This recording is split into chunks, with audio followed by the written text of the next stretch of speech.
Hallelujah hallelujah.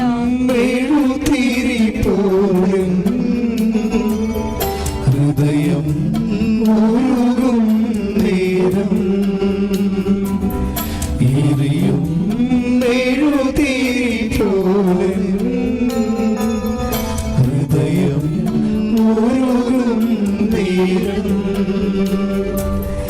അരികിൽ വരേണി സദയം തുടേണി സുഖമായിടും എൻ്റെ ഉള്ളം. അരികിൽ വരണേ, അരികിൽ വരേണി സദയം തുടേണി സുഖമായിടും എൻ്റെ ഉള്ളം.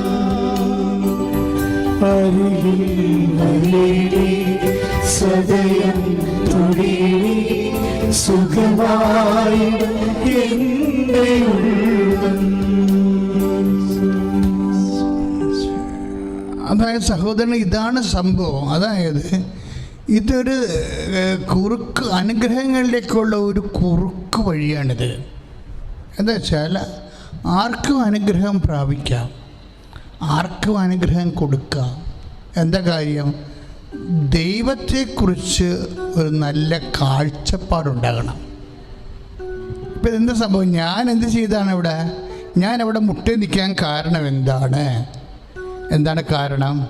എൻ്റെ കയ്യിലുള്ളത് കർത്താവാണെന്ന് ഞാൻ പ്രഖ്യാപിക്കുകയാണ്. കാര്യം ഈ പ്രഖ്യാപനം എന്ന് പറയുന്നത് ഭയങ്കരമായ ഒരു വിഷയമാണ്. ഇപ്പോൾ നമ്മൾ റോമാലേഖനങ്ങളൊക്കെ ഇല്ലേ, വചനം നിൻ്റെ അധരത്തിലുണ്ട്, വചനം നിൻ്റെ അധരത്തിലുണ്ട്. 10:8 വായിക്കും, വചനം നിൻ്റെ അധരത്തിലുണ്ട്. പക്ഷേ അധരത്തിൽ വചനമുണ്ട്. എത്രയോ പേർക്കുണ്ട്? എല്ലാവർക്കും തന്നെ, വചനത്തോട് ബന്ധമുള്ള എല്ലാവർക്കും തന്നെ അധരത്തിൽ വചനമുണ്ട്. പക്ഷെ അധരത്തിൽ വചനം ഉണ്ടായിട്ട് കാര്യമില്ല. 10:9 വർക്കൗട്ട് ചെയ്യണം. എന്താണ്? ആകയാൽ യേശു കർത്താവാണെന്ന് അധരം കൊണ്ട് ഏറ്റുപറയുകയും. ആകയാൽ യേശു കർത്താവാണെന്ന് അധരം കൊണ്ട് ഏറ്റുപറയുകയും ദൈവം അവനെ മരിച്ചവരിൽ നിന്ന് ഉയർപ്പിച്ചു എന്ന് ഹൃദയത്തിൽ വിശ്വസിക്കുകയും ചെയ്താൽ നീ ദൈവം അവനെ മരിച്ചവരിൽ നിന്ന് ഉയർപ്പിച്ചുവെന്ന് ഹൃദയത്തിൽ വിശ്വസിക്കണം. അപ്പം യേശു കർത്താവാണെന്ന് അധരം കൊണ്ട് ഏറ്റുപറയണം. അപ്പോൾ നമ്മൾ കാണുമ്പോൾ ആ മിഷനല്ല കർത്താവ്, ആ മിഷനാണ് കർത്താവെന്ന് നമ്മൾ ധരിച്ചാൽ സ്വാഭാവികമായിട്ടും നമുക്കവിടെ മുട്ടുകുത്താൻ പറ്റത്തില്ല. ഇനി ആ മിഷൻ വെച്ച ഡോക്ടറാണ് കർത്താവെന്ന് പറഞ്ഞാലും നമുക്ക് അവിടെ മുട്ടുകുത്താൻ പറ്റത്തില്ല. ഇവിടെ എന്താ പ്രശ്നം? യേശു കർത്താവാണെന്ന് നമ്മൾ വിശ്വസിക്കണം. കാര്യം പതിരെ പഴുപ്പുണ്ടെങ്കിലും ആ പഴുപ്പുണ്ടാക്കുന്ന ഇൻഫെക്ഷൻ്റെ സാഹചര്യങ്ങളുടെ മേലെല്ലാം കർത്താവായിരിക്കുന്നത് ആരാണ്? യേശുവാണ്. പതിരുടെയും പഴുപ്പിൻ്റെയും കർത്താവ് യേശുവാണ്. പഴുപ്പിനും പതിരയ്ക്കും മേലാണ് എൻ്റെ കർത്താവ് എന്ന് ഞാൻ എൻ്റെ അധരം കൊണ്ട് ഏറ്റുപറഞ്ഞിട്ട് ഹൃദയത്തിൽ വിശ്വസിച്ചുകൊണ്ടാണ് അവിടെ മുട്ടി നിൽക്കുന്നത്. മുട്ടി നിൽക്കുമ്പോൾ അതാണ് പറഞ്ഞ അനുഗ്രഹം പെട്ടെന്നാണ് ഒരു മനുഷ്യരിലേക്ക് വരുന്നത്. കാര്യം അതുകൊണ്ടാണ് പൗലോസ് അപ്പോസ്തലൻ it is on your lips, അനുഗ്രഹം നിൻ്റെ അധരത്തിലാണ് ഇരിക്കുന്നത്. പക്ഷെ എന്ത് ചെയ്യണം? അതാണ് 10:8. എന്ത് ചെയ്യണം? നീ അത് പ്രഖ്യാപിക്കണം. എന്ത് പ്രഖ്യാപിക്കണം? യേശു കർത്താവാണെന്ന് 10:9 റോമാലേഖനം അനുസരിച്ചുകൊണ്ട് പ്രഖ്യാപിക്കണം. വെറുതെ പ്രഖ്യാപിക്കാൻ പറ്റത്തില്ല. അതിൻ്റെ ഒരു ബോഡി ലാംഗ്വേജ് ഉണ്ട്. ഞാൻ തിരുവോസ്തിയും പിടിച്ചുകൊണ്ട് 100 കണക്കിന് മനുഷ്യരുടെ മുമ്പിൽ നടുക്കാണ് ഞാൻ മുട്ടി നിൽക്കുന്നത്. അപ്പോൾ അവരുടെ എല്ലാവരുടെയും മുമ്പിൽ ഞാൻ എൻ്റെ കർത്താവാണ് ഏറ്റുപറയുകയാണ്. അധരം കൊണ്ട് ഏറ്റുപറയുന്ന അവയവങ്ങളിൽ ഞാൻ പ്രകടിപ്പിക്കുകയാണ്. ഞാൻ മുട്ടി നിൽക്കുമ്പോൾ എൻ്റെ അവയവങ്ങൾ അത് പ്രഖ്യാപിക്കണം. എന്താണ്? യേശുവാണ് കർത്താവെന്ന്. അപ്പം യേശുവാണ് കർത്താവെന്ന് ഞാൻ പറഞ്ഞാൽ ദൈവം അവന് മരിച്ചവൻ ഉയർപ്പിച്ചവനാണ് അവനെന്ന് ഞാൻ ഹൃദയത്തിൽ വിശ്വസിക്കുന്നത് കൊണ്ടാണ് ഞാനവിടെ മുട്ടേ നിന്നുകൊണ്ട് ഈ ചേച്ചിയോട് പറയണത്, കർത്താവിനോട് പറഞ്ഞ, കർത്താവേ നിന്റെ നാമത്തിലാണ് ഞാൻ മുട്ടി നിൽക്കണമെന്ന് നീ ഓർത്താൽ മാത്രം മതിയെന്ന്, ബാക്കിയെല്ലാം വേണ്ട പോലെ നടന്നോളുന്നാണ്. ഇതാണ് അതായത് ദൈവത്തെ നമ്മൾ അംഗീകരിക്കുകയാണ്. ഇവിടെ എല്ലായിടത്തും വരുന്നൊരു വിഷയം, പലർക്കും ദൈവത്തെ അംഗീകരിക്കുന്നതാണ് ഒരു പോരായ്മ. പൗലോസ് അത് പറയുന്നുണ്ട്. ശരിക്കും അത് നിസ്സാര പോരായ്മ അല്ല. ദൈവത്തെ അംഗീകരിക്കുന്നത് പോരായ്മയായി കരുതുന്നതാണ് ഒരു മനുഷ്യൻ്റെ ദുരന്തം. ഇപ്പം നമ്മൾ റോമ 1:8 അല്ലെ 1:28 റോമ 1:28 വായിക്കണത് നിസ്സാര വചനമല്ല. എന്താണത്? ദൈവത്തെ, ഒരു മനുഷ്യൻ്റെ ദുരന്തം എന്താണ്? ദൈവത്തെ അംഗീകരിക്കുന്നത് പോരായ്മയായവർ കരുതിയ നിമിത്തം അധമവികാരത്തിനും അനുചിത പ്രവൃത്തികൾക്കും ദൈവം അവരെ വിട്ടു. പ്രശ്നം തീർന്ന്. കാര്യം സംരക്ഷണം പോവുകയാണ്. ഇത് അതായത് അധമവികാരങ്ങൾക്ക് അനുചിത പ്രവൃത്തികളും വരണ എന്താ കാര്യം? ദൈവത്തെ അംഗീകരിക്കണത് പോരായ്മയായിട്ടാണ്, കുറവായിട്ട് തോന്നി. ഒരു കുറവായിട്ട് തോന്നുമ്പോൾ എന്നാ പറ്റും? സംരക്ഷണം പോകും. കാര്യം മനുഷ്യൻ്റെ ഏറ്റവും വലിയ സംഭവം എന്താ? സംരക്ഷണമാണ്. ആ സംരക്ഷണം പോയി കഴിഞ്ഞാൽ പിന്നീട് എന്ത്? അനുചിത പ്രവൃത്തികളുണ്ടാകും, അധമവികാരങ്ങളുണ്ടാകും. ഈ ആദ്യ പാപം മുതൽ ഇത് തന്നെ സംഭവം, പുതിയ കാര്യമല്ല ഇത്. ഇപ്പം ആദ്യ പാപം തന്നെ എന്താ സംഭവം? ഹവ്വായോട് എന്താ പറയണത്? ദൈവം പറഞ്ഞിട്ടുണ്ട്, തോട്ടത്തിൻ്റെ നടുവിൽ നിൽക്കുന്ന വൃക്ഷത്തിൽ നിന്ന് നിങ്ങൾ പഴം കഴിക്കരുത് എന്ന് വേറെ ഒരു വചനത്തിൻ്റെ ഒരു പ്രതിവചനം വന്നാൽ, ബദൽ വചനത്തിന് ബദൽ വചനം എപ്പോഴും വരും. നമ്മുടെ വീടുകളിലും ഉണ്ടാവും ബദൽ വചനം. അപ്പോൾ ഇന്ന് അയ്യോ ഇപ്പം പോയ എവങ്കേലി അച്ഛൻ വായിക്കണ മുമ്പ് ഓടിയെത്താൻ പറ്റുമായിരിക്കും എന്ന് പറഞ്ഞ് ഒരാൾ കുർബാനയ്ക്ക് വേണ്ടി പള്ളിയിലേക്ക് പോകുമ്പോൾ അവിടെ ആക്രാന്തം മൂത്ത് ഭക്ഷണത്തിന് വേണ്ടി ഇരിക്കുന്ന മക്കൾ അല്ലെങ്കിൽ അപ്പം പറയും, ഇപ്പം എന്തിനാ പോണ, യൂട്യൂബിലാണെങ്കിലും കുർബാന ഉണ്ടെങ്കിൽ കണ്ടാൽ മതിയല്ല എന്ന് പറയണം ബദൽ വചനം എന്ന് പറയണത്. അപ്പോൾ പോകണ്ടേ എന്ന് പറഞ്ഞുകൊണ്ട് ചെടുത്ത് സാരി കഴിക്കും, സാരി ഉടുക്കും, അങ്ങനെ അവസാനം എന്നാൽ ഇനിയിപ്പോൾ സമയം പോയില്ല എന്ന് പറയുമ്പോൾ ഇതാണ് ബദൽ വചനം. ബദൽ വചനമാണ്. വചനം എപ്പോഴും കർത്താവ് ബദൽ വചനത്തിന് വിധേയമാക്കിയിരിക്കുകയാണ്. വചനത്തിന് എപ്പോഴും ബദൽ വചനം ഉണ്ടാവും. ആരെങ്കിലും കയറി ഒരു ഗോളടിക്കും, എന്താണ് ഒരു കവിള് പറയുന്നത് പറഞ്ഞല്ലേ, ആരെങ്കിലും കയറി ഒരു കവിള് പറയും.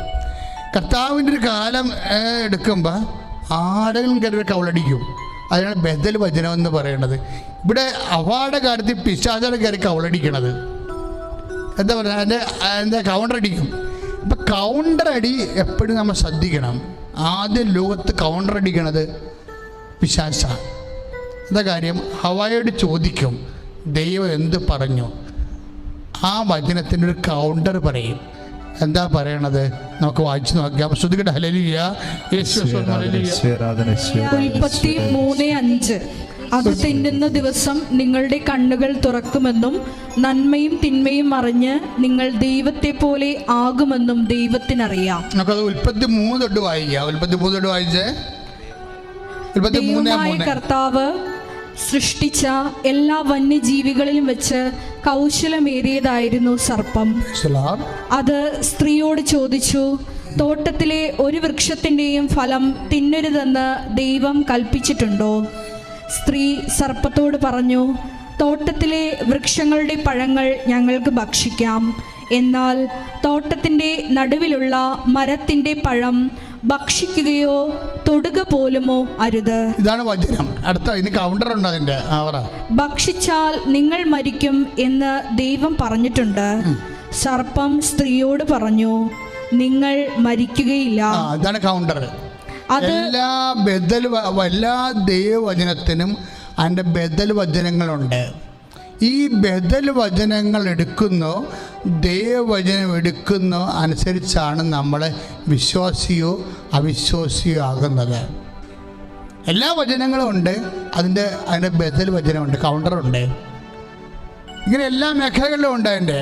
എന്നിട്ട് നമ്മൾക്ക് ഉണ്ടാകുന്ന ഓപ്ഷൻ പണ്ട് മുതലേ ഉള്ള നിയമാവർത്തനം നമ്മൾ വായിക്കുമ്പോഴേ 15-30 വായിക്കത്തില്ലേ? എന്താ പറയുക? ഇതാ ഞാൻ നന്മയും തിന്മയും വെള്ളവും തീയും നിൻ്റെ മുമ്പിൽ വെച്ചിരിക്കുന്നു, നിനക്കിഷ്ടമുള്ളത് തിരഞ്ഞെടുക്കാം.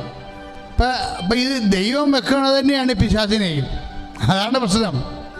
അത് മനസ്സിലാക്കാനുള്ള ബോധം നമുക്കുണ്ടാകണം. അതായത് ശ്രുതികട്ടെ ഹല്ലേലൂയ, യേശു സ്തോത്രം, ഹല്ലേലൂയ. നിയമാവർത്തനം 30:15. നിയമാവർത്തനം 30:15 വായിച്ചോളൂ.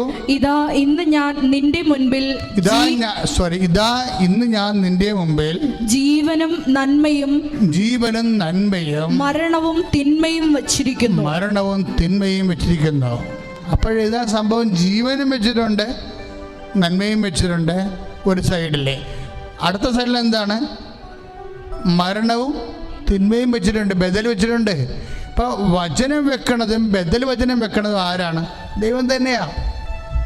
അത് ബോധം, ഈ പരിശുദ്ധാത്മാവിൻ്റെ ജ്ഞാനം ഉണ്ടെങ്കിൽ അത് മനസ്സിലാകത്തുള്ളൂ. അല്ല പിശാച് ദൈവത്തിനെതിരെ പോരാടുന്നെന്ന് പറയുമ്പോഴും ഈ പിശാചിനെ സൃഷ്ടിച്ചിരിക്കുന്നത് ആരാ? ദൈവമാണ്. സംശയം എന്താ? അപ്പോഴേ ഈ ബദൽ വചനം വരുമ്പോഴേ നമ്മളെ സംബന്ധിച്ചിടത്തോളം ഈ രണ്ട് സംഭവം ഒരുമിച്ച്, ഈ നിയമാവർത്തനം 30:15 വരുമ്പോൾ ഒരുമിച്ച് വരികയാണ്. അപ്പം നമ്മുടെ ഓപ്ഷൻ നമ്മുടെ മുമ്പിലാണ്. എന്താണ്?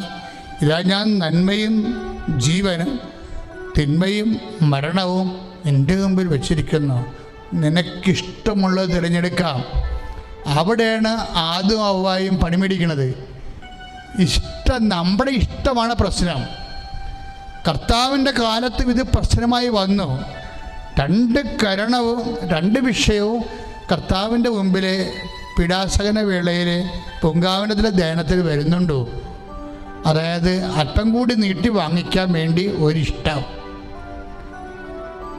ഇത് മാറിപ്പോകാൻ വേണ്ടി, പാനപാത്രം മാറിപ്പോകാൻ വേണ്ടി ഒരിഷ്ടം, കർത്താവിൻ്റെ ഇഷ്ടം നിറവേറട്ടെ എന്ന് വേറെ ഇഷ്ടം. രണ്ടിഷ്ടമാണ്, വചനവും ബദൽ വചനവും. ഈ വചനവും ബദൽ വചനത്തിൻ്റെ ഇടയ്ക്ക് ഈശോ എൻ്റെ ഇഷ്ടമല്ല അങ്ങയുടെ ഇഷ്ടം നിറവേറട്ടെ എന്ന് പറയുമ്പോഴാണ് ഗ്രേസ് ഫോം ചെയ്യണത്. ഗ്രേസിൻ്റെ കൃപയുടെ കടലൊടിയണത്. കൃപ വറ്റിപ്പോണതും കൃപ കടലായി മാറണതും ഒറ്റ നിലപാടിൻ്റെ ഭാഗത്താണ്. ഇത് ആദ്യം മുതൽ അവസാനം വരെ തുടരുന്നുണ്ട്. നമ്മൾ എടുക്കുന്ന നിലപാടുകളാണ് പ്രശ്നം. നമ്മൾ വിചാരം കൊണ്ട്, വാക്കുകൊണ്ട്, പ്രവൃത്തി കൊണ്ട് എന്ന് പാപങ്ങളുടെ മൂലകാരണങ്ങളെ പറയുന്നുണ്ടെങ്കിലും അതിനേക്കാൾ വലുതാണ് മനോഭാവങ്ങൾ, അഭിരുചികൾ, നിലപാടുകൾ, നയങ്ങൾ. നമ്മൾ പറയത്തില്ലായിരിക്കും, നമ്മൾ സ്വരത്തിൽ പറയത്തില്ലായിരിക്കും, പക്ഷേ ഉള്ളിലിരിപ്പ് പിശകായിരിക്കും. നമ്മൾ പറയത്തില്ലത്, പക്ഷെ അതിൻ്റെ ഉള്ളിലിരിപ്പ് പിശകായിരിക്കും. പല ആൾക്കാരും നശിക്കണത് അവിടെ ഉള്ളിലിരിപ്പ് കൊണ്ടാണ്. ഇപ്പം നമ്മൾ ഇപ്പോൾ ഒരാൾ ഇപ്പോൾ ആങ്ങളെ ഗൾഫിൽ നിന്ന് വന്നു. അപ്പോൾ ഒരു ഡ്രസ്സ് എടുക്കണ കൂട്ടത്തിൽ ആദ്യം എടുത്ത് അമ്മുവിന് ഡ്രസ്സ് കൊടുത്ത്. അപ്പോൾ അമ്മ പറയണ എനിക്കിപ്പോൾ വേണ്ട എന്ന് പറയും. അപ്പം നമ്മളെടുക്കും, അമ്മ എന്തൊരു ആശയടക്കമുള്ള കൊച്ചാണ്, പക്ഷേ അല്ല, അവളുടെ ഉള്ളിലിപ്പോൾ എന്താ? ഈ ഡ്രസ്സ് വാങ്ങിച്ചിട്ട് അവൾ ഉദ്ദേശിക്കുന്നത് ചിലപ്പോൾ 10,000 രൂപയായിരിക്കും. അത് ചുമ്മാ കൊണ്ടുപോയി 4,000 രൂപ 2,000 രൂപ കളയേണ്ട കാര്യമില്ല. ഉള്ളിലിപ്പോൾ അവിടുത്തെ പ്രശ്നം. അവസാനം എന്നാ പറയും, ഇവൾക്ക് 10,000 കിട്ടത്തില്ല, കിട്ടാനുള്ള ഉടുപ്പും പോയി, അത് കണ്ടാൽ കൊണ്ടുപോകും. അപ്പോൾ ഇവൾ ഫൈറ്റിന് വരും. അപ്പോൾ എന്താ പറയുക? അപ്പം നന്മയാണെന്ന് നമുക്ക് തോന്നും, പക്ഷെ ഉള്ളിലിരിപ്പ് ഭയങ്കര പൊളിയായിരിക്കും. അപ്പം മനുഷ്യൻ പണി മേടിക്കണ എപ്പോഴാണ്? എന്താണ്? ഉള്ളിലിരിപ്പ് കൊണ്ടാണ്. അതായത് നിലപാടുകൾ, മനോഭാവങ്ങൾ, അഭിരുചികൾ. ഈ അഭിരുചികൾ ദൈവത്തെ അംഗീകരിക്കുന്നത് പോരായ്മയായി കരുതുന്ന അഭിരുചിയാണ് നിനക്കുള്ളത്. ദൈവത്തെ അംഗീകരിക്കുന്നത് പോരായ്മയായി കരുതി, നമുക്കറിയാമല്ലോ, ദൈവത്തെ അംഗീകരിക്കുന്നത് പോരായ്മയെ കരുതിയാൽ നമ്മൾ വേറെ ആരെങ്കിലും അംഗീകരിക്കുന്നുണ്ടാകും. അതാണ് പ്രശ്നം. ദൈവത്തെ അംഗീകരിക്കണം. ഇപ്പം നിന്റെ വചനം നീ തെറ്റായ പ്രണയബന്ധത്തിലാണ്, അല്ലെ നീ ഒരു തെറ്റായ കല്യാണം കഴിച്ചിരിക്കുകയാണ്. അപ്പം നിന്നോട് ഞങ്ങളിവിടെ വരുമ്പോൾ ഞങ്ങൾ ചോദിക്കും, ഇത് കൂദാശ ചെയ്യണില്ലേ? അപ്പം ഇവൾക്ക് കൂദാശ ചെയ്യണില്ലേ എന്ന് ചോദിക്കുമ്പോൾ അവൾ പറഞ്ഞ അവൾ ചമ്മി അല്ലെങ്കിൽ പറഞ്ഞ ചെയ്യണം. അപ്പം അച്ഛാ അങ്ങേർക്ക് ആദ്യമൊക്കെ അങ്ങേര് സമ്മതിക്കുമായിരുന്നു, ഇപ്പം സമ്മതിക്കണില്ലെന്ന് ആയിരിക്കും ചിലപ്പോൾ എന്നോട് പറയണത്. പക്ഷെ പരിശുദ്ധാത്മാവ് എന്നോട് പറയും അപ്പോഴേ എന്താ പറയണത്, ഇവള് അവൻ്റെ ജോലി അതുപോലെ തന്നെ അവൻ്റെ സൗന്ദര്യം കണ്ടിട്ട് ഇവൾ വിശ്വാസം പണയം വെച്ചവളാണ്. ഇവളാണ് അവൻ പറഞ്ഞിട്ട് പോലും അവൻ്റെ വിശ്വാസ കാര്യത്തിൽ താല്പര്യമില്ലാതെ ഇവള് സൗന്ദര്യത്തിനും പണത്തിനും ജോലിക്കും പ്രാധാന്യം കൊടുത്താണ് വിശ്വാസം നഷ്ടപ്പെടുത്തിയത്. അപ്പോഴേ എന്താ പ്രശ്നം വെച്ച് കഴിഞ്ഞാൽ, ഇങ്ങനെ പോകുന്ന പല പിഴച്ച പെണ്ണുങ്ങളും അവർ കാരണമാണ് ഭർത്താവ് വിശ്വാസം സ്വീകരിക്കാത്തത്. പക്ഷേ എന്താ എങ്ങനെ പറയാൻ കാര്യം വെച്ചാൽ, ഒത്തിരി പേര് വിശ്വാസം സ്വീകരിച്ചവരുണ്ട് ഈ കൂട്ടത്തിൽ. അവരെന്താ കാര്യം, അവർ ജീവിത പങ്കാളി പറയുന്ന കാര്യങ്ങൾ പ്രാർത്ഥിച്ച് കർക്കശത്തിൽ കണ്ണീരോടെ കർത്താവിൻ്റെ മുമ്പിൽ നിൽക്കുമ്പോൾ സത്യമായ കാര്യങ്ങൾ എന്ത് ചോദിച്ചാലും ദൈവം നമുക്ക് തരും. അപ്പം അവർ ചോദിക്കേണ്ട പോലെ ചോദിക്കാത്ത കൊണ്ടാണ് അവരുടെ ജീവിത പങ്കാളിയും കുഞ്ഞുങ്ങളും കർത്താവിനെ അറിയാതെ ഇന്ന് ജീവിക്കണതെങ്കിലേ അവരുടെ ആത്മാവും നിൻ്റെ ആത്മാവും നഷ്ടപ്പെടുന്നതിനെല്ലാം പരിഹാരം ചെയ്യേണ്ടി വരുന്നത് ആരാണ്? നീ ഒരാളാണ് ശരിക്കും. എന്താ അവിടെ തെറ്റ് സംഭവിച്ചത്? ദൈവത്തെ അംഗീകരിക്കുന്നത് പോരായ്മയെ കരുതിനാൽ ഭർത്താവിൻ്റെ ജോലിയും വിവാഹവും ഭർത്താവിൻ്റെ ജോലിയും അവൻ്റെ കുടുംബവും ഒക്കെ വലിയ കാര്യമായിട്ട് കണ്ടു. കാര്യം അധമവികാരമായി.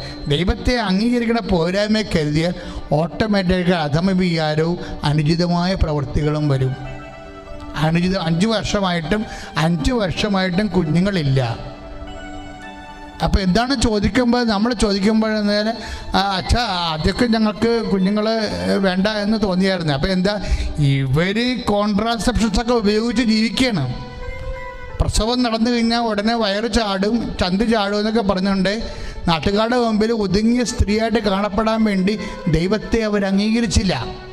ദൈവത്തെ അംഗീകരിക്കണ പോരായ്മയെ കരുതിയാൽ അവർ കോൺട്രാസെപ്ഷൻസ് ഉപയോഗിക്കുകയാണ്. എന്താ സംഭവിച്ചിരിക്കുന്നത്? ഗർഭനിരോധന മാർഗങ്ങൾ ഉപയോഗിക്കുകയാണ്. അതാണ് അധമം. അതാണ് റോമ 1:28 പറയണത്. ദൈവത്തെ അംഗീകരിക്കേണ്ടത് പോരായ്മയെ തോന്നിയതിനാൽ അവർക്ക് അധമ വികാരങ്ങളുണ്ടായി. പിന്നെന്താണ്? അനുചിതമായ പ്രവൃത്തികളും ഉണ്ടായി. ഇതിവിടെ കൊണ്ട് അവസാനിക്കത്തില്ല. കാര്യം മാതാവിനെ നേരിട്ട് 2 പ്രാവശ്യം കണ്ട ആളാണ് ഞാൻ.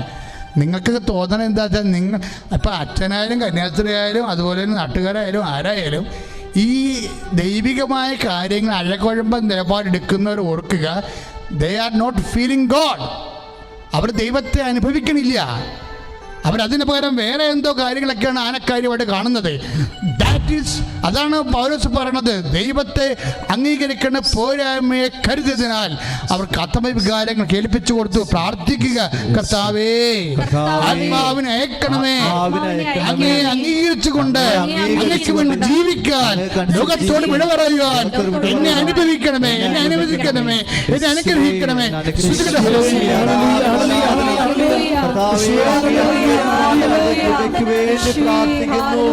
അങ്ങേ മനസ്സിലാക്കുവാൻ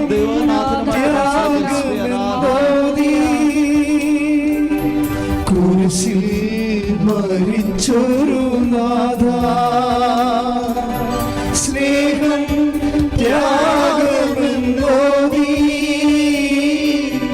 കുരിശിൽ മരിച്ചൊരു നാഥ,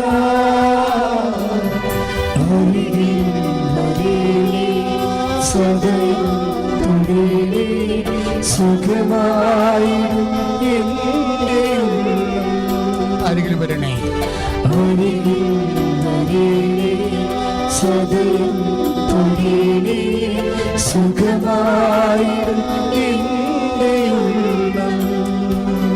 ശ്രുതിയുടെ ഹല്ലേലൂയ.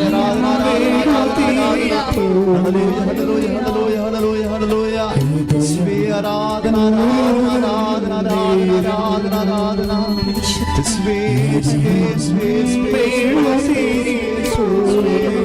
യേശുവേ ആരാധന ആരാധന ആരാധന യേശുവേ യേശുവേ യേശുവേ യേശുവേ സദയം തുടിയേ സുഖമായിടും എൻ്റെ നമ്മൾ ഉൽപ്പത്തിയിലേക്ക് വരുമ്പോഴേ ഉൽപ്പത്തി 4:3 ഉൽപ്പത്തി 4-ാം അധ്യായം 3-ാം വാക്യവും 4-ാം വാക്യവും ഒരിക്കൽ കായേൻ തൻ്റെ വിളവിൽ ഒരു ഭാഗം കർത്താവിന് കാഴ്ചയർപ്പിച്ചു. അതിനെക്കുറിച്ച് 4:3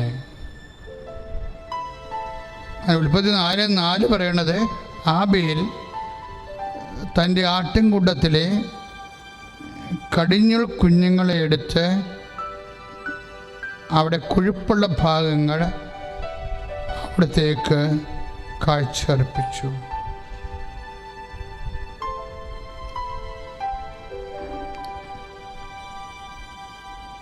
ഈ രണ്ട് കക്ഷികളും എന്താ ചെയ്യണത്? ഒരാൾ കാഴ്ചയർപ്പിക്കുന്നത് ഏറ്റവും നല്ല കടിഞ്ഞൂൽ കൊറ്റന്മാരെ എടുത്തിട്ട് അതിൻ്റെ കൊഴുപ്പ് അവൻ്റെ ദൈവത്തെ അവൻ അംഗീകരിച്ചുകൊണ്ടാണ് അവൻ ബലിയർപ്പിക്കുന്നത്. ആബേൽ. കായേൻ പക്ഷേ അത്ര കണ്ട് അംഗീകാരം ഇല്ലാത്ത രീതിയിൽ അതിൻ്റെ ഒരു ഭാഗം എടുത്ത് സാധാരണ ലെവലിൽ. പക്ഷേ എന്താ പ്രശ്നത്തിൽ കായൻ്റെ ബലിയിൽ എന്താ കുഴപ്പമുണ്ട്? എന്താ കുഴപ്പം? ശ്രുതികട ഹല്ലേലൂയ ശ്രുതികട ഹല്ലേലൂയ.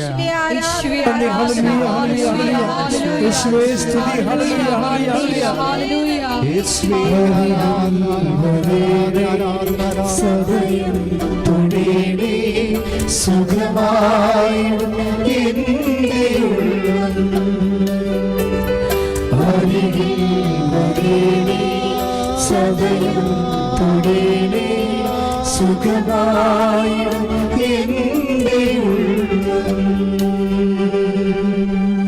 കായന് എന്നാ കുഴപ്പം സംഭവിച്ചത്?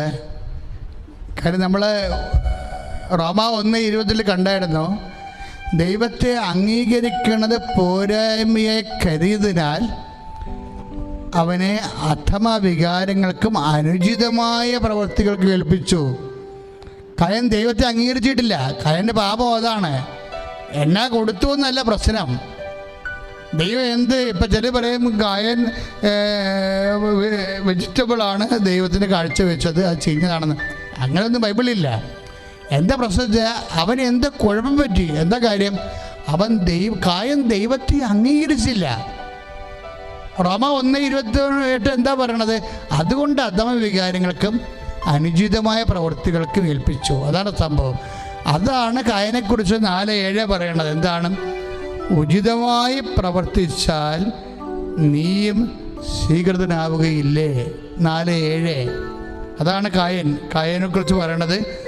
കായൻ ദൈവത്തിന് മുമ്പ് കരഞ്ഞ പറഞ്ഞപ്പോൾ ഉചിതമായി പ്രവർത്തിച്ചാൽ നീയും സ്വീകരിക്കുകയില്ലേ. അതിൻ്റെ അർത്ഥം എന്താണ്? കായൻ ഉചിതമായി പ്രവർത്തിച്ചില്ല. അതിൻ്റെ അർത്ഥം എന്താണ്? കായൻ റോമ 1:28 അനുസരിച്ച് അനുചിതമായി പ്രവർത്തിച്ചു. അതിൻ്റെ അർത്ഥം എന്താണ്? കായൻ റോമ 1:27 അനുസരിച്ച് കൊണ്ട് ദൈവത്തെ അംഗീകരിച്ചില്ല. അപ്പം ദൈവത്തെ അംഗീകരിക്കാത്തതാണ് കായൻ്റെ പ്രശ്നം. എല്ലാ കായന്മാരുടെയും പ്രശ്നം അതാണ്. ദൈവത്തെ നീ അംഗീകരിച്ചില്ലെന്നുണ്ടെങ്കിൽ നീ നിന്നെ തന്നെ വിധിച്ചിരിക്കുന്നു. എല്ലാ മേഖലകളിലും വരുമ്പോഴിതുണ്ട്. എല്ലാ വികാരങ്ങളിലും വിചാരങ്ങളിലും പ്രവൃത്തികളിലും ഉപേക്ഷകളിലുമെല്ലാം അതിനെ പാപമാക്കണത് ദൈവത്തെ നീ അംഗീകരിക്കുന്നുണ്ടോ ഇല്ലേ എന്നാണ്. നമുക്ക് ദൈവത്തെ അംഗീകരിക്കാതെ ഇവിടെ ജീവിക്കാം എന്ന് നമ്മൾ പറയുന്ന ഒരു വിഭാഗമുണ്ട്. അത് കായൻ്റെയും ഹവ്വായുടെയും അതുപോലെ തന്നെ ഇങ്ങോട്ട് തിരിച്ചു വരുമ്പോൾ യേശാവിൻ്റെയൊക്കെ കാലമാണ്. അപ്പോൾ ദൈവത്തെ എന്താണ് ആദ്യ പാപം എന്ന് ചോദിച്ചു കഴിഞ്ഞാൽ വളരെ സിമ്പിളാണ്. എന്താണ്? ദൈവത്തെ അംഗീകരിക്കണത് പോരായ്മയെ കരുതുക. വേറെ കാര്യമൊന്നുമില്ല. നമ്മൾ അനുസരണക്കേടാണ് അതിനെന്നൊക്കെ പറയും. പക്ഷേ ബേസിക്കായിട്ട് വാട്ട് ഇസ് ഇറ്റ്? പാപം എങ്ങനെ രൂപപ്പെട്ട് വരുന്നോ അപ്പം സ്വാഭാവികമായിട്ട് ഫിലിപ്പിയർ 4:19 ശ്രുതികട ഹല്ലേലൂയ യേശുവേ ഹല്ലേലൂയ ആരാധന hallelujah hallelujah hallelujah hallelujah hallelujah. കർത്താവേ, അങ്ങേ അംഗീകരിക്കുവാനുള്ള വലിയ കൃപ ഞങ്ങൾക്ക് തന്ന് അനുഗ്രഹിക്കണമേ. അതായത് ദൈവത്തെ ഒരു വ്യക്തി അംഗീകരിച്ചില്ലെങ്കിൽ വേറെ ആരെങ്കിലും അയാൾ ദൈവമായിട്ട് അംഗീകരിക്കുന്നുണ്ടാവും. Very simple. പറഞ്ഞു മനസ്സിലായില്ലേ? ദൈവത്തെ ഒരു വ്യക്തി ദൈവമായിട്ട് അംഗീകരിക്കുന്നില്ലെങ്കിൽ അയാൾ വേറെ ആരെങ്കിലും എന്തിനെങ്കിലും ദൈവത്തിൻ്റെ സ്ഥാനത്ത് അംഗീകരിക്കുന്നുണ്ടാകും. ഇപ്പം കായൻ അംഗീകരിച്ച എന്താണ്? കായൻ നല്ല വസ്തുക്കളെയൊക്കെ വേണ്ടി മാറ്റിവെച്ചിട്ട് ദൈവത്തിന് വേണ്ട അംഗീകാരവും ആദരവും ആരാധനയും കൊടുക്കാതെ കായം ബലിയർപ്പിച്ചു. അത് ദൈവതിരുസന്നിധി. അതാണ് ദൈവം ചോദിക്കണത് 4:7 ഉചിതമായി ചെയ്താൽ നീയും സ്വീകരിക്കപ്പെടുകയില്ലേ എന്ന് ചോദിക്കണത് അങ്ങനെയാണ്. അപ്പോൾ ഇത് എവിടെയാണ് ചെന്ന് അവസാനിക്കണമെന്ന് ചോദിച്ചാൽ, അതായത് ദൈവത്തെ അംഗീകരിക്കണത് ഒരു പോരായ്മയെ കരുതിയാൽ അനുചിതമായ പ്രവർത്തനങ്ങൾ വരും. ഇപ്പോൾ ഒരാൾ ശ്രദ്ധിക്കുക, അതായത് ഒരാൾ ദൈവത്തെ അംഗീകരിക്കുന്നില്ലെങ്കിൽ അതിൻ്റെ അർത്ഥം എന്താണ്? അയാൾ വേറെ ആരെയോ ദൈവത്തിൻ്റെ സ്ഥാനത്ത് അംഗീകരിക്കുന്നു എന്നുള്ളതാണ്. ഈ വിഷയം ഇവിടെ കൊണ്ട് അവസാനിക്കണില്ല. അതാണ് ഫിലിപ്പിയർ 3:19 പറയണത്, ഉദരമാണ് അവരുടെ ദൈവമെന്ന്. അങ്ങനെയുണ്ട് പരിപാടി. തീർന്നില്ലേ?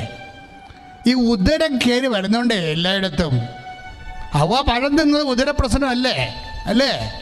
കായൻ മോശമായത് നല്ലത് അയാൾക്ക് വേണ്ടി മാറ്റിവെച്ചത് ഉദരപ്രശ്നമല്ലേ? ഇനി ഏശാവിൻ്റെ കാര്യം അത് തന്നെയല്ലേ ഉദരം? പായസത്തിൻ്റെ കാര്യം പറയുമ്പോൾ നമ്മൾ 25:32 ഉൽപ്പത്തി പുസ്തകത്തിൽ എന്താണ്? അതും ഉദരമാണ്. നിങ്ങൾക്ക് ഒന്നെങ്കിൽ സത്യദൈവം അല്ലെങ്കിൽ ഉദര ദൈവം, ഏത് നമ്മൾ അംഗീകരിക്കുന്നു എന്നുള്ളതാണ് വിഷയം. എല്ലാ വിഷയങ്ങളും അങ്ങനെ തന്നെയാണ്. കാര്യം ബേസിക്കായിട്ട് സ്റ്റമക്ക് ഒരു വിഷയം തന്നെയാണ്. കർത്താവിൻ്റെ തിരുസന്നിധിയിൽ കർത്താവ് പീഡാനുഭവത്തിലേക്ക് വരുമ്പോൾ പിതാവ് കർത്താവിനോട് ചോദിച്ച ഇതാണ്, ഉദരം നിന്നെ ശല്യപ്പെടുത്തുന്നുണ്ടോ? അപ്പോൾ ഉണ്ടോ ഇല്ലെന്ന് പറയാൻ ഈശോക്ക് പറ്റിയില്ല. കാര്യം ഇല്ലെന്ന് പറയാനുള്ള അടിസ്ഥാന അനുഭവങ്ങളില്ലാഞ്ഞ കാരണം പിതാവായ ദൈവം പറഞ്ഞു, നീ മരുഭൂമിയിലോട്ട് പോ, കുറേ നാൾ വിശന്നുകൊണ്ട് അവിടെ ഇരിക്കുക, ഞാനൊരു കക്ഷിയെ പറഞ്ഞു വിടാം. അതാണ് സംഭവം. കക്ഷിയെ പറഞ്ഞു വിടുകയാണേ. എന്നിട്ട് ചോദിക്കും, ഈ കല്ലുകളെ അപ്പമാക്കാൻ കൽപ്പിക്കുമോ? ഉദരമാണ് ദൈവമെന്ന്. ആ ഉദരം എന്ന് പറഞ്ഞാൽ ഇങ്ങനെ ആദ്യ പാപം തൊട്ട് അതിന് പാപത്തിന് പരിഹാരം ചെയ്യാൻ വന്ന യേശുവിൻ്റെ കാലം വരെ ഉദരം എന്ന് വെച്ച് കഴിഞ്ഞാൽ ശരീരത്തോട് ബന്ധപ്പെട്ട എല്ലാം എന്നതിൻ്റെ അർത്ഥം. ഇപ്പം ശരീരത്തോട് ബന്ധപ്പെട്ട എല്ലാം എന്നതിൻ്റെ അർത്ഥം സ്റ്റമക്ക്. ഇപ്പോൾ ബൈബിളിൽ ബ്രെഡ് എന്ന് പറഞ്ഞാൽ എന്താണ്? ശരീരത്തിന് ആവശ്യമായ എല്ലാം എന്നതിൻ്റെ അർത്ഥം. ബൈബിളിൽ ഉദരം എന്ന് പറഞ്ഞാൽ എന്താണ്? ആഹാരം. ഉദരം ആഹാരത്തിനും വേണ്ടിയാണ്. രണ്ടിനെയും ദൈവം നശിപ്പിക്കുമെന്ന് പറയും. കാര്യം എന്താണ്? നമ്മളുടെ നാശം ഇപ്പം തന്നെ നമുക്ക് അറിയാൻ പറ്റും. എന്താ കാര്യം? ദൈവത്തിനെ അംഗീകരിക്കേണ്ട പോരായ്മയെ കരുതിയാൽ തീർച്ചയായിട്ടും ഉദരത്തിനെ അവർക്ക് പ്രധാനപ്പെട്ട കാര്യമായിട്ട് അംഗീകരിക്കേണ്ടി വരും. ഉദരത്തിന് അവർക്ക് ഇപ്പോൾ ദാനധർമ്മം ചെയ്യാത്തവരില്ലേ? അതിന് കുറേ കുഞ്ഞായ്മകൾ പറഞ്ഞിട്ട് എന്നാത്തിനാ ദാനധർമ്മം ചെയ്യണമെന്ന് ചോദിക്കണവരില്ലേ? ഇപ്പം ചിലർക്ക് ദാനം ചെയ്യണ എന്തിനാണ്? അവർ കള്ള കുടിച്ച് കളയാൻ വേണ്ടിയാണെന്ന് പറഞ്ഞുകൊണ്ട് കൊടുക്കാതിരിക്കുന്നവരില്ല. അവരുടെ എന്താണ്? 10 പൈസ കൂടുതലുണ്ടായാൽ അവിടെ ഉദരത്തിന് കൊള്ളാവുന്നതാണ്. എല്ലാം അങ്ങനെ സംഭവം പോണത്. ഇത് നീ ദൈവത്തെ അംഗീകരിക്കണത് അത് ദൈവം ഒരു വ്യക്തി എന്ന രീതിയിൽ ദൈവം ഉണ്ടേ ഇല്ലേ എന്ന് പറയണ അല്ല പ്രശ്നം. എല്ലാവരും നമുക്ക് തോന്നും ദൈവം ഉണ്ടോ ഇല്ലയോ എന്ന് പറയുന്ന ഒരു തെയിസ്റ്റിക് തെസിസാണ്. അതൊന്നും അല്ല. ദൈവത്തെ അംഗീകരിക്കണമെന്ന് ചോദിച്ചു കഴിഞ്ഞാൽ are you material or not? നിങ്ങൾ ഒരു ജഡിക പ്രകൃതിയുള്ള ആളാണോ അല്ലയോ? ദൈവത്തിന് 1ാം സ്ഥാനം കൊടുക്കുന്ന ആളാണോ അല്ലയോ? ദൈവത്തിന് ഒന്നാം സ്ഥാനം നമുക്ക് കൊടുക്കാൻ പറ്റും. നമ്മുടെ ചിന്തകൾ, തീരുമാനങ്ങളിലൊക്കെ, നടപടികളിലെല്ലാം ദൈവത്തിന് ഒന്നാം സ്ഥാനം കൊടുക്കാൻ കഴിഞ്ഞില്ലെങ്കിൽ നമ്മൾ ഇപ്പം അമേരിക്കയിലെ പെണ്ണുങ്ങൾ എന്താണ് ആദ്യം പറഞ്ഞത്? അബോർഷൻ. ഇപ്പം അമേരിക്കൻ പ്രസിഡൻറ്റിന് കുർബാന കൊടുത്തോ ഇല്ലയെന്ന് എനിക്കറിയത്തില്ല. കൊടുത്തില്ലെന്നാണ് കഴിഞ്ഞ കാലങ്ങൾ വരെ അറിഞ്ഞുകൊണ്ടിരുന്നത്. എന്താ കാര്യം? അയാൾ അബോർഷനെ അനുകൂലിക്കുന്നു. അബോർഷനെ അനുകൂലിക്കണത് എന്തുകൊണ്ടാണ്? കൊറോണ കഴിഞ്ഞപ്പോൾ, കൊറോണ 2 ആഴ്ചത്തെ ലോക്ക്ഡൗൺ കഴിഞ്ഞപ്പോൾ ട്രംപ് എന്നാ പറഞ്ഞത്? ആദ്യം തുറന്നത് എന്താണ്? കേരളത്തിൽ തുറന്നത് ബാറാണ്. പക്ഷെ അമേരിക്ക തുറന്നത് എന്താണ്? അബോർഷൻ ക്ലിനിക്സാണ് തുറന്നത്. വ്യത്യാസം കണ്ടില്ലേ? ഒന്ന് വെള്ളവടി, മറ്റത് വ്യഭിചാരം. 2 രാജ്യങ്ങൾ. ഇതാണ് സംഭവം. ദൈവത്തെ അംഗീകരിക്കുന്നത് പോരായ്മയെ കരുതുന്ന മനുഷ്യൻ ചെയ്യുന്ന കാര്യങ്ങളാണിത്. അപ്പോൾ അമേരിക്കൻ പെണ്ണുങ്ങൾ എന്നാ പറയണത്? അല്ലെങ്കിൽ അബോർഷൻ ചെയ്യുന്ന പെണ്ണുങ്ങൾ, അവരുടെ കൂടെ പോകുന്ന പെണ്ണുങ്ങൾ എന്നാ പറയണത്? My body is my right. എൻ്റെ ശരീരം എൻ്റെ അവകാശമാണെന്നാണ്. എൻ്റെ ശരീരം എൻ്റെ അവകാശമാണ്. അവിടെ എനിക്കിഷ്ടമുള്ളത് ചെയ്യാം, ചെയ്യാം. അപ്പോൾ അവിടെ ദൈവത്തെ അവർ അംഗീകരിക്കുന്നില്ല. അപ്പോൾ ദൈവത്തെ അംഗീകരിക്കുന്നത് പോരായ്മയായി അവർ കരുതുകയാണ്. ഇതുതന്നെയാണ് ഓരോ കേസുകളും വരണത്. ദൈവത്തെ അംഗീകരിക്കുന്നവർ നിത്യതയെ അംഗീകരിക്കേണ്ടി വരും. അപ്പോൾ ദൈവത്തെ അംഗീകരിക്കണില്ലെങ്കിൽ നിത്യതയും അംഗീകരിക്കുന്നില്ല. പിന്നെ എന്താണ് അവർ അംഗീകരിക്കേണ്ടത്? ഈ ജീവിതം മാത്രമേ ഉള്ളൂ, ഈ ജീവിതം മാത്രമേ ഉള്ളൂ എന്ന് പറഞ്ഞിട്ടാണ് പൗലോസ് ഫിലിപ്പിയർ 3:20 പറയണത്, ഉദരമാണ് അവരുടെ ദൈവം. ദൈവം ഉദരത്തെയും നശിപ്പിക്കും, ശരീരത്തെയും നശിപ്പിക്കുമെന്ന്. കാരണം നിത്യതയിലൊന്നും നിലനിൽക്കുന്നില്ലല്ലോ. അപ്പം നമ്മളുടെ ഒരു കർത്താവ് വിശ്വാസമെന്ന് പറയണത് ഒരു നിലപാടാണ്. ഇപ്പം ഞാൻ എന്ന് പറഞ്ഞില്ലേ, റോമ 3:8 എന്താ പറഞ്ഞത്? വചനം നിങ്ങളുടെ അധരത്തിലുണ്ട്. പറഞ്ഞിട്ട് കാര്യമില്ല. പക്ഷേ 3:9 വർക്കൗട്ട് ചെയ്യണം. എന്താണ്? യേശു കർത്താവാണെന്ന് അധരം കൊണ്ട് ഏറ്റു പറയണം. പറയണം എന്ന് പറഞ്ഞാൽ എന്താണ്? അംഗീകരിക്കണം. ആരംഗീകരിക്കണം? യേശുവിനെ കർത്താവായിട്ട് അംഗീകരിക്കണം. പ്രാർത്ഥിക്കുക, കർത്താവേ, യേശുവിനെ കർത്താവായി അംഗീകരിച്ച്